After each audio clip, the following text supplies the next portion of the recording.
Start with breaking news this hour. A suspected terror attack has rocked central Tel Aviv, leaving more than a dozen people injured in a bus explosion. And let's now get the latest from RT's Paula Slier. She's in Tel Aviv at the moment.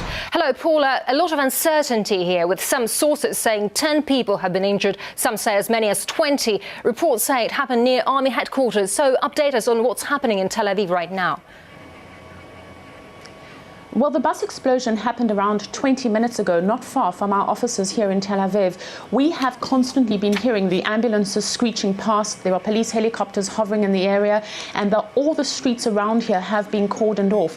Now, the figures we have are that 16 people have been injured. These are figures that were released to us by the nearby hospital. Of these, 2 are in a serious but not life-threatening situation, and 3 are in a moderate state. There is a manhunt underway for at least 2 people. The information we're receiving is that a person placed a bomb inside a bag, either on the bus or near the bus, and then ran away with a second person. So that. And now we are able to bring back Paula Slier from Tel Aviv. Now, Paula, conflicting reports about the blast in Tel Aviv just a while ago. Please tell us more about that. Well, the communication lines here keep dropping. There's massive confusion and hysteria in terms of what has happened.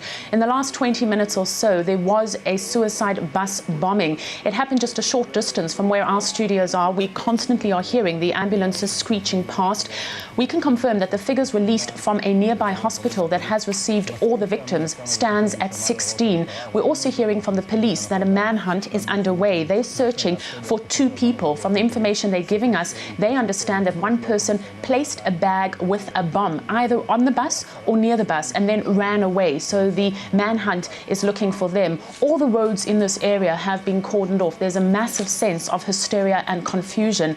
This comes as peace talks are underway, both here in Israel and in Cairo, to try and reach some kind of agreement between Israel and Hamas. And no doubt this is now going to torpedo those talks. In fact, the latest word from the Israeli government before this bus bombing happened was that they were looking at a 24-hour lull period to assess just how serious Hamas was about negotiating a ceasefire deal with Israel.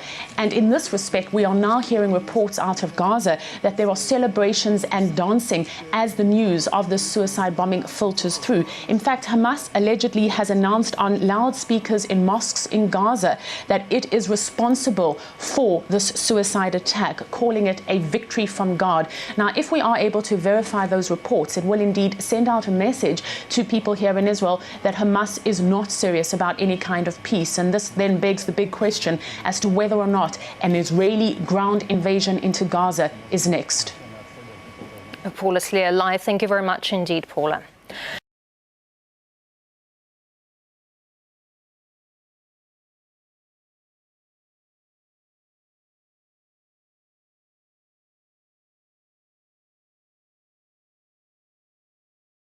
هذه مشاهد للإصابات. إن شاء الله عما قريب سنرى أكياس سوداء.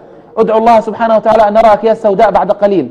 هذه مشاهد للإصابات الصهيونية حتى اللحظة. الآن في هذه الأثناء مساجد قطاع غزة ترتفع مآذنها بالتكبير والتهليل، والأهالي في قطاع غزة ينزلون لله سجودا على هذا العطاء. معنويات أهل غزة في السماء الآن ترتفع كما ترتفع صواريخ المقاومة.